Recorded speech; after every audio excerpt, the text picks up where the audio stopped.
Assalamualaikum warahmatullahi wabarakatuh. Selamat pagi semuanya.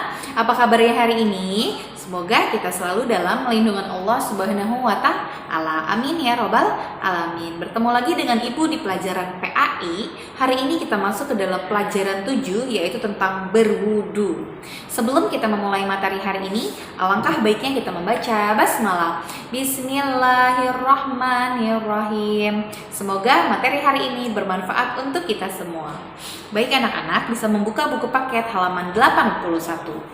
Nah, bersuci itu sangat penting dalam agama Islam. Sebelum beribadah, umat Islam itu harus bersuci terlebih dahulu. Oleh karena itu, Islam mengajarkan bersuci.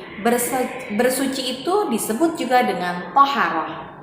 Salah satu bentuk toharoh atau bersuci dalam Islam diantaranya adalah berwudu. Wudu dilakukan dalam melaksanakan sholat, membaca Al-Quran, dan ibadah lainnya. Setiap muslim harus bisa bersuci seperti wudu. Nah, pasti anak-anak ibu semuanya sudah bisa berwudu. Tapi hari ini ibu akan menjelaskan lagi supaya anak-anak lebih mengerti.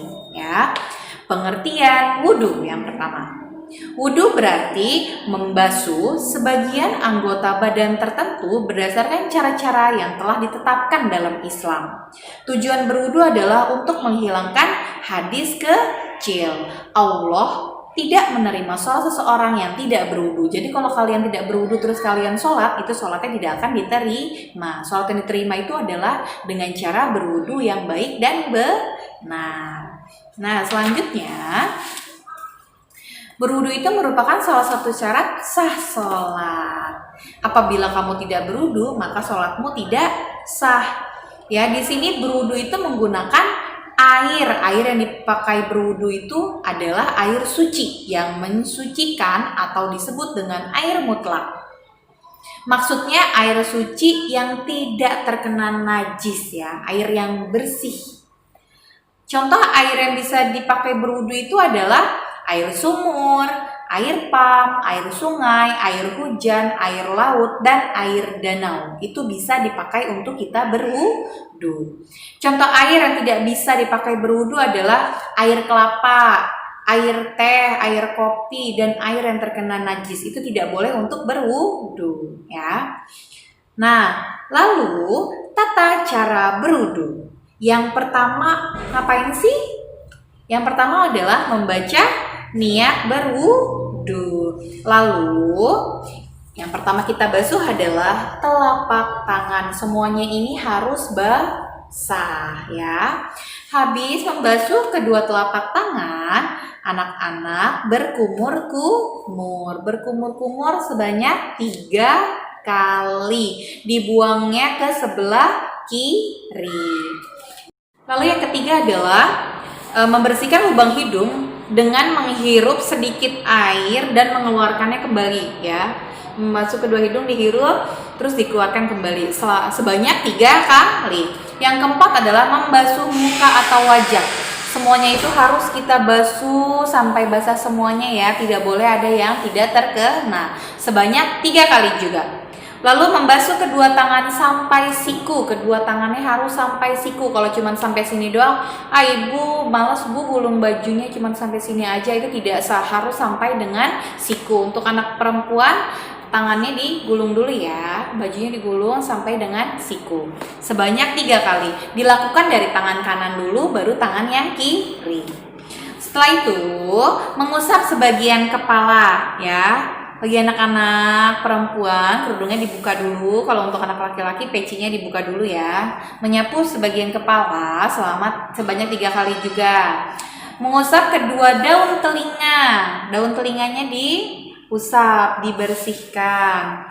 Lalu membasuh kedua kaki sampai dengan mata kaki sebanyak 3 kali. Dan setelah itu, membaca doa setelah berwudu. Selanjutnya, rukun wudu.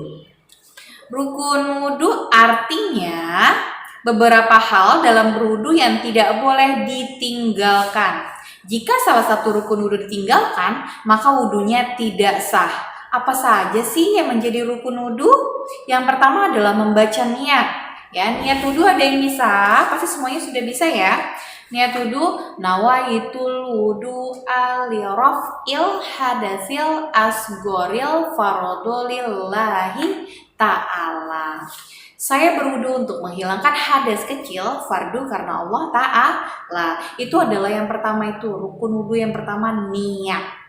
Yang kedua, membasuh muka. Yang ketiga, membasuh tangan sampai dengan siku. Yang keempat, mengusap sebagian kepala. Yang kelima, membasuh kedua kaki sampai dengan mata kaki. Dan yang terakhir adalah tertib secara berurutan. Tidak boleh kaki dulu, baru muka, tidak boleh ya. Tapi harus secara berurutan. Itu adalah rukun wudhu. Oke, sampai di sini materi yang hari ini kita pelajari sampai dengan rukun wudhu. Nah, anak-anak nanti mengerjakan ayo berlatih yang ada di halaman 84. Susunlah rukun-rukun wudhu berikut. Tulis nomor sesuai dengan urutan yang benar. Membasuh muka, tertib, membasuh kedua tangan, membasuh kedua kaki, membaca niat, mengusap sebagian kepala. Nanti anak-anak tuliskan nomornya saja. Yang nomor 1 yang mana, nomor 2 yang mana, sampai dengan yang terakhir. Oke? Sampai di sini materi hari ini. Semoga bermanfaat. Kita tutup materi hari ini dengan membaca hamdalah. Alhamdulillahirabbil alamin. Wassalamualaikum warahmatullahi wabarakatuh.